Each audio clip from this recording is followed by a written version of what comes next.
Então, vamos fazer... Eu preciso fazer uma correção no material que foi, tá?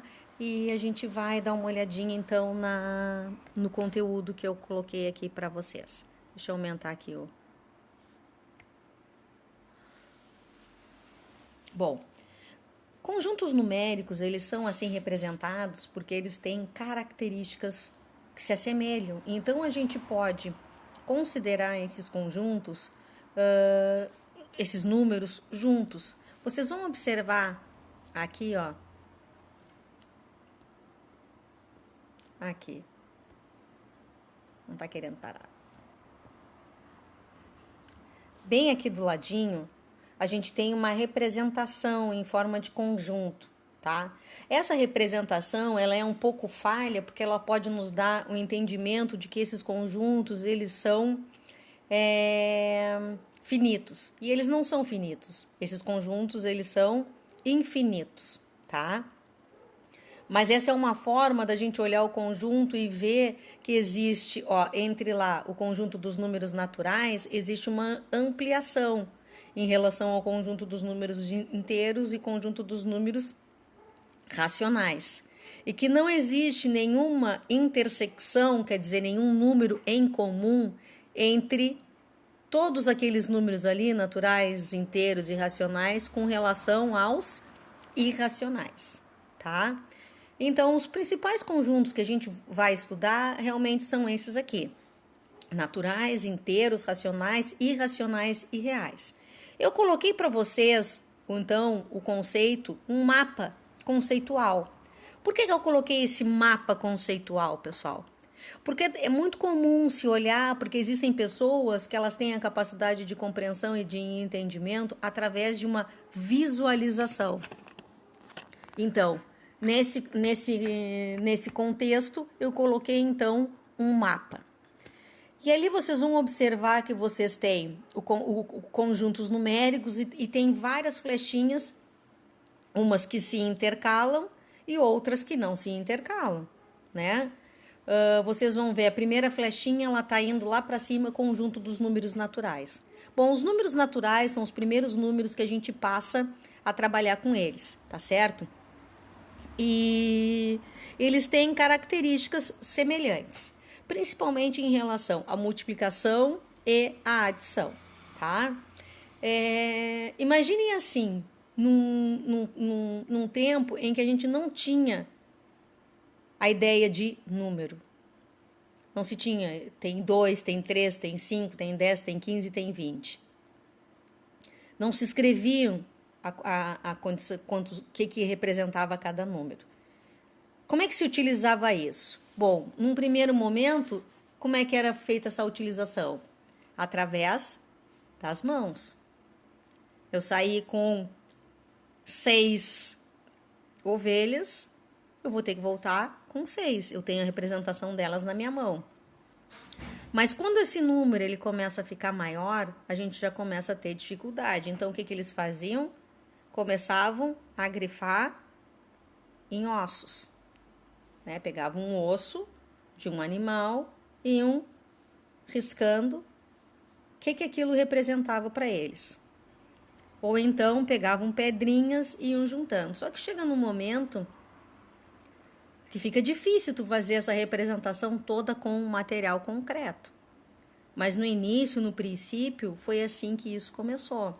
Então, não existia o zero, porque não se formavam os números com os 10 algarismos, tá? Do 1 até o 9 mais o 0.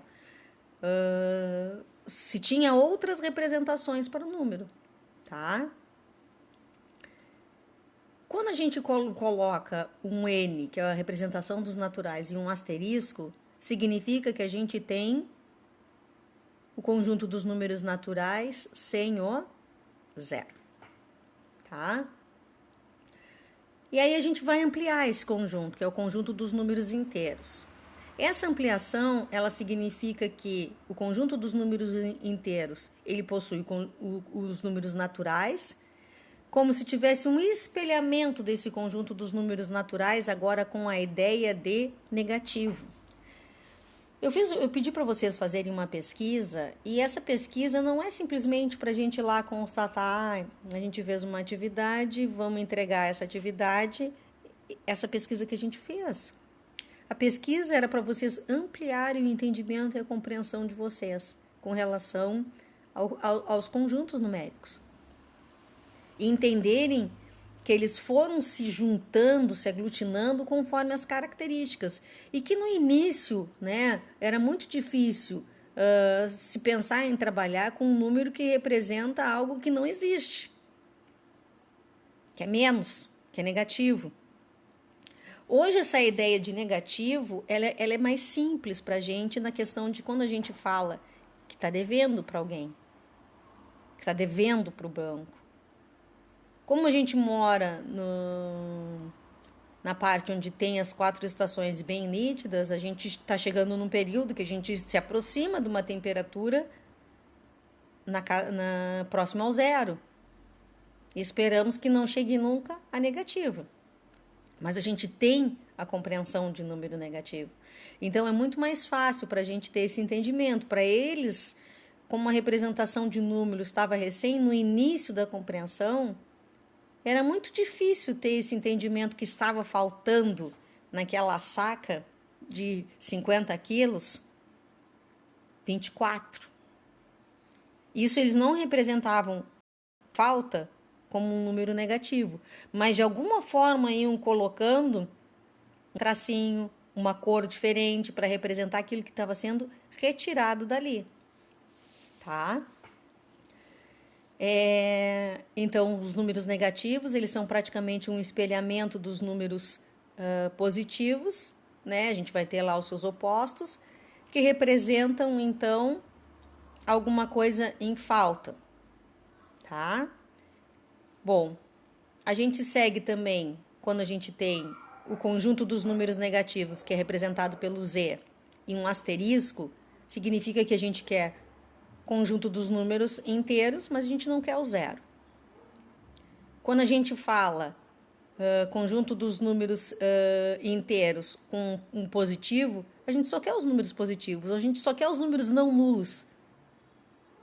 Quando a gente fala um Z e coloca um negativo, a gente quer conjunto dos números negativos ou o conjunto dos números não positivos. Tá? Essa relação, ela se amplia. Se amplia com quem?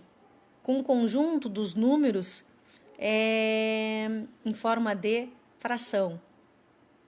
Fração, por mais que a gente tenha uma dificuldade muito grande de trabalhar, de lidar com fração, é um número que mais se utilizou ao longo, que mais se utiliza ao longo do período. A gente tem uma fração que representa o número de alunos que está assistindo a aula de forma remota, e a gente tem uma fração que representa o número de alunos que está assistindo a aula de forma presencial.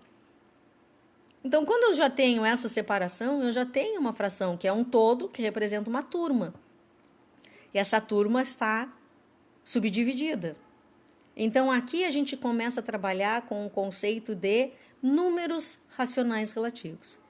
Esses números, eles podem estar escritos em forma de fração, em forma de números decimais, que é um número com vírgula, tá? Fechado, ou os números decimais com algum número que se repete, que a gente vai chamar de dízima periódica, e o número que se repete a gente vai chamar de período, tá? Então, essas são as características que eu queria colocar para vocês, para a gente começar a pensar até agora. Porque eu vou trabalhar um pouco mais com essa relação desses conjuntos para que vocês possam ter um melhor entendimento quando a gente entrar lá em números irracionais. Eu preciso que vocês façam uma correção. Na hora que eu escrevi errado. Aqui, ó, vou botar bem aqui em cima. Tá? Uma das características do conjunto dos números naturais, bom, todo número natural tem um sucessor, o conjunto dos números naturais é infinito, e o zero é o único natural que não tem antecessor, porque o menos não faz parte desse conjunto. tá? Então, vocês coloquem aqui, ó, antecessor. Eu troquei, eu coloquei sucessor, tá? Entre dois números naturais consecutivos não existe nada. Não existe outro número natural. Assim como não existe outro número inteiro, tá? E a gente consegue fazer adição de dois números naturais, que vai estar dentro do conjunto dos números naturais, e a gente consegue fazer multiplicação. A gente não vai conseguir fazer isso muitas vezes com divisão, tá dentro do mesmo conjunto, e nem com subtração, tá? A gente pode ter também subconjuntos. Quando a gente viu lá um conjunto que é múltiplos de um número, divisores de um número, números pares, números ímpares, a gente passa a ter, então, subconjunto do conjunto dos números naturais, tá? Bom, conjunto dos números inteiros. Eu já falei para vocês essa relação do conjunto dos números inteiros. Opa! Bom, vamos deixar assim. Conjunto dos números inteiros, ele tem algumas características, tá? Semelhantes ao conjunto do número natural. Só que ali, todo número inteiro tem um sucessor e um antecessor. Agora a gente já tem. Todo conjunto dos números inteiros, ele é infinito. Enfim, nem para um lado positivo, nem para o lado negativo. Entre dois números consecutivos, não existe, entre dois números consecutivos inteiros, não existe outro número, tá?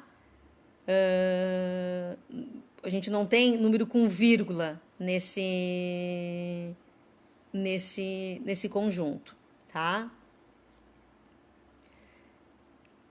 Bom, a gente pode trabalhar com adição de dois números inteiros, a gente pode trabalhar com multiplicação de dois números inteiros e aqui uma diferença.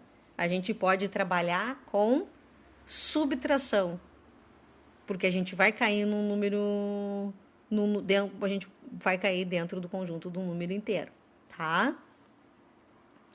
Bom, essa é a primeira relação que eu queria que vocês compreendessem, tá? Eu pedi assim, cite uma diferença do conjunto Z